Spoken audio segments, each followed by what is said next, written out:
ಹೇಳಿದ ಮೇಲೆ ನಾವು ಇಲ್ಲಿ ಕಾರ್ಯಚಟುವಟಿಕೆಯನ್ನು ಪ್ರಾರಂಭ ಮಾಡಿದ್ದೀವಿ. ಅವ್ರ ಮಾರ್ಗದರ್ಶನ ನಮಗೆ ಪ್ರತಿನಿತ್ಯನೂ ಸಿಗ್ತಾ ಇರ್ತದೆ.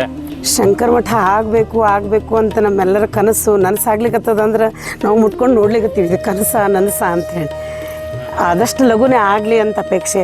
ಭಾಳ ಖುಷಿ ಆಯಿತು. ಸುಮಾರು 5 ವರ್ಷದಿಂದ ಶಂಕರ ಜಯಂತಿ ಮಾಡ್ತಾ ಇದ್ವಿ, ಬಟ್ ಇಷ್ಟು ದೊಡ್ಡ ಪ್ರಮಾಣದಲ್ಲಿ ಮಾಡ್ಲಿಕ್ಕೆ ಸಾಧ್ಯ ಇದೆಯಲ್ಲ ಗೊತ್ತಿರಲಿಲ್ಲ ನಮಗೆ, ಶಂಕರ ಮಠ ಸ್ಥಾಪನೆ ಮಾಡಬೇಕು ಅಂತೆಲ್ಲ.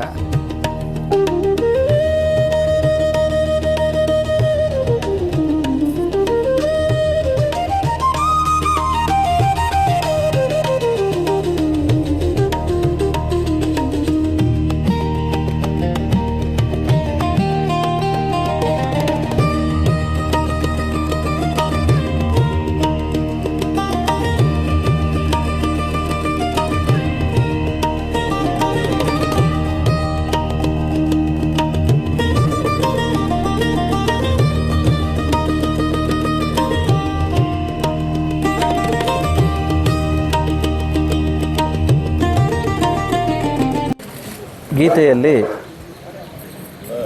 ಪರಮಾತ್ಮ ಹೇಳ್ತಾ ಇದ್ದಾನೆ, ನಹಿ ಜ್ಞಾನೇನ ಸದೃಶಂ ಪವಿತ್ರಂ ಇಹ ವಿದ್ಯತೆ. ಅಂದರೆ ಜಗತ್ತಿನಲ್ಲಿ ಜ್ಞಾನಕ್ಕೆ ಸಮಾನವಾದದ್ದು, ಜ್ಞಾನದಷ್ಟು ಪವಿತ್ರವಾದದ್ದು ಈ ಪ್ರಪಂಚದಲ್ಲಿ ಮತ್ತೊಂದು ಇಲ್ಲ. ಜ್ಞಾನ ಅಂದ್ರೇನು? ಜ್ಞಾನ ಅಂತಂದರೆ ಯಥಾರ್ಥವಾದ ಅರಿವು, ಸ್ಪಷ್ಟವಾದ ತಿಳುವಳಿಕೆ.